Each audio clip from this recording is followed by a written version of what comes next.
What's good, YouTube?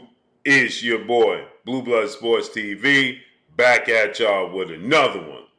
So, today marks the day for the highly anticipated Undisputed versus Undisputed showdown between three-time junior middleweight world champion, undisputed junior middleweight world champion, superstar boxer who is top 5 pound for pound best fighters in the world, and JERMELL Iron Man Charlo. JERMELL Iron Man Charlo has 35 wins, 1 loss, 1 draw, 19 wins by way of knockout.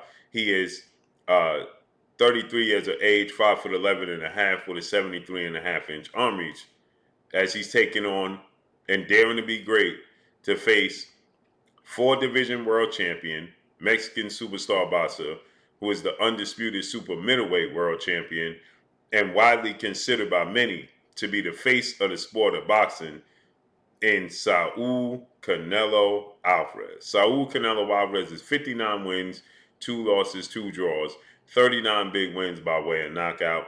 He is 33 years of age, 5'8" with a 70-inch arm reach. Canelo Alvarez is the undisputed super middleweight champion and widely considered the face of the sport of boxing. So JERMELL Charlo is jumping up from 154 to 168 to challenge Canelo Alvarez. And JERMELL Charlo is 3.5 inches taller, 3.5-inch arm reach advantage. They both fought at 154 at the same time at one point in time. JERMELL Charlo has a great jab. The loss and the draw, he rectified those by knocking out Tony Harrison, who beat him for the WBC title. He knocked Tony Harrison out a year to the date later. And then he drew with Brian Castano. And then he fought Brian Castano again a year to the date. And he knocked him out in the 10th round to become undisputed. So he's beaten everybody he stepped in the ring with. JERMELL Charlo is a superstar, in my opinion, in the sport of boxing. JERMELL Charlo is top 5 pound for pound best fighters in the world. Canelo Alvarez's resume speaks for itself. Now I have one issue with Canelo Alvarez, is that in the biggest fights of his career, he's either came up short or he won, but he didn't dramatically separate himself, right? And so, with that said, when he fights, now this is not the biggest fight of Canelo Alvarez's career. The biggest fight was Floyd Mayweather. He lost every single round. The second biggest fight of his career was the Triple G first fight. It ended in a draw. It was controversial. Many people thought Triple G won the fight.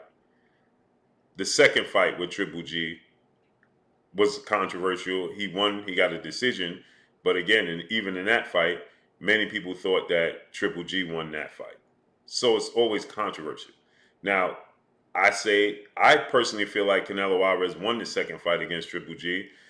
And I thought he might have done just enough to edge out the first fight. But nonetheless, like I said, in those biggest fights, he didn't completely separate himself. Now, the trilogy with Triple G was a complete shell of himself. It wasn't competitive. It was a hard fight to watch. And then he did create history when he jumped up to 175, and he beat Sergey Kovalev, jumping up from 160 as the unified champion in 175, and beat Sergey Kovalev for the WBO title. But again, Sergey Kovalev was a shell of himself, and not to mention he was a shell of himself, but Sergey Kovalev, there's controversy in that fight because many people thought that Sergey Kovalev threw in the towel, like he packed it in. He didn't give, his all in that fight. And there's many people that have a lot of speculation and questions about that fight itself.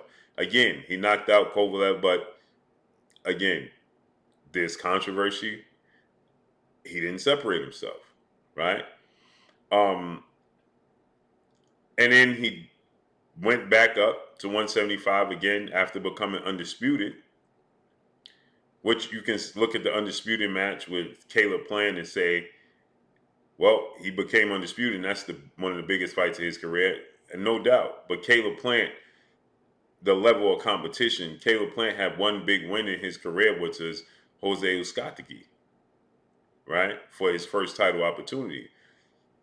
Caleb Plant is a very good fighter, but he's not a world-class fighter. He's not a Hall of Famer. He's not an icon. So it was a big fight for Canelo Alvarez to become undisputed, the first undisputed super middleweight champion, and the first Mexican-born fighter to become undisputed and hold all 4 major sanction belts. So he created history, and you can say that's a big fight. But nonetheless, in the biggest fights, he then went to fight Dmitry Bivol. Now the competition matches the level of the fight. And he lost dramatically, losing almost every single round to Dmitry Bivol, all but 3. So then it was the built-in, well, he dared to be great. He jumped up 2 weight classes to challenge Bivol as if he didn't fight and beat Kovalev for the world title. Nonetheless, let's move on to this fight. Now you match up JERMELL CHARLO with Canelo Alvarez. Canelo Alvarez, Dmitry Bivol is about the same height and same size as JERMELL CHARLO, slightly shorter arms. Might be slightly taller than JERMELL, but they have a lot of similarities. I think that JERMELL CHARLO has more power and is a better athlete. I think Dmitry Bivol is a cleaner boxer, meaning that he doesn't make as many mistakes as JERMELL CHARLO. He's fundamentally sound and disciplined throughout the fight, and his defense is better than JERMELL CHARLO. And in this fight, that's going to be a huge highlight as to how this fight is going to turn out. Because JERMELL CHARLO loses focus at times in the ring with his defense. Transition from defense to offense at times when his opponent is aggressive is not very smooth and not very clean. He gets hit with counter punches on the inside. When he fights on the inside, he's a very good fighter on the inside, but he doesn't throw enough uppercuts on the inside. And at times, he leaves his punches too wide looping and gives his opponents too many openings, too many direct lines to his chin. Now, he has a granite chin. He was knocked down early in his career, flash knockdown. Canelo Alvarez has never been knocked down, but he was brutally hurt by Miguel Cotto's brother. So they both have gotten hit. But since those fights that were early in their career, when Miguel Cotto hurt Canelo Alvarez and when JERMELL CHARLO was dropped in a flash knockdown, they haven't really visibly been hurt. Now, Brian Castano, he did catch JERMELL CHARLO with some big, clean punches that rocked him. But he never was visibly hurt. His legs was still under him. He knew exactly where he was. It was just big, clean shots. And for Canelo Alvarez, he took big, clean punches from arguably one of the biggest punches in middleweight history from Gennady Triple G Golovkin. Now, he ate those punches. Big, clean punches, but he ate them. And JERMELL CHARLO ate the punches. So, with that said, right, that leads me to believe in this fight. Canelo Alvarez is a very, very good counterpuncher. He's very good at judging distance. He's very good at controlling the pace of the fight. And he's very good at picking up tips of his opponents and habits to capitalize on. He doesn't have a lot of bad habits. He's just physically limited in his athletic ability, mainly his foot speed, because he has hand speed, combination punches, bends the hips well, slips punches well. Canelo Alvarez suffers with athletic boxers that use their jab and on their toes and controlling the pace of the fight and the distance and are defensively responsible, like Floyd Mayweather, Erislandy Lara, and Dmitry Bivol. Gennady Golovkin was flat-footed in front of Canelo Alvarez and coming forward and aggressive. And Canelo Alvarez hit Gennady Golovkin with big, clean punches. But again, Gennady Golovkin is very, very durable, like JERMELL CHARLO and like Canelo Alvarez. And in this fight with JERMELL CHARLO, and Canelo Alvarez, you are going to see Gennady Golovkin versus Canelo Alvarez Part 3, the official Part 3. It's just going to remove Gennady Golovkin and feature Jermell Charlo. Jermell Charlo in the beginning is going to attempt to utilize the ring. He's going to move around the ring. He's going to use his jab, utilize his foot speed. But in time, Canelo Alvarez will catch up to that, like he did with Caleb Plant, Billy Joe Saunders. He has very good timing. And Jermell Charlo has a tendency to stop and stand flat-footed and look to trade. Unlike Floyd Mayweather, unlike Erislandy Lara, unlike Dimitri Bivol, that are defensively responsible when they do that. Because only Lara excessively utilized his foot movement unnecessarily. Floyd Mayweather stopped and was flat-footed and standing in front of Canelo Alvarez and making a miss in a phone booth, and so was Dimitri Bivol. At times, Lara did, but he wasn't as defensively responsible as they were. He was just flea-footed. And Canelo struggled. But the other guys that attempted to do that and utilize that movement exerted a lot of energy, and Canelo Alvarez's timing and skill set eventually caught up to them, and he clipped them. In his fight, Jermell Charlo is not tightly as wound defensively as Gennady Golovkin. Gennady Golovkin doesn't have the best defense in the world, but he's tucked away very nicely.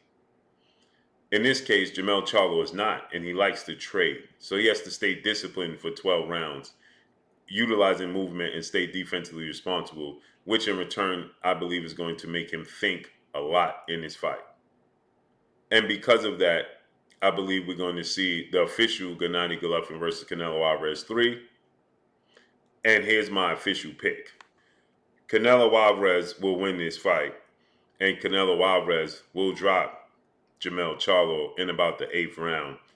Another flash knockdown. He won't be badly hurt, but he'll be fatigued because of the moment, because of the mental and physical pressure, because of a mistake he's going to make squaring up. Canelo Alvarez will counter him, clip him with a punch you don't see. He will drop him. He won't be seriously hurt.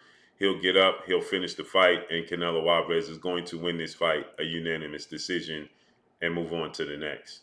It's going to be a competitive fight. Jermell Charlo is going to hit Canelo Alvarez clean with some very hard punches, but I don't think that Jermell Charlo sits down and hits as hard as Gennady Golovkin.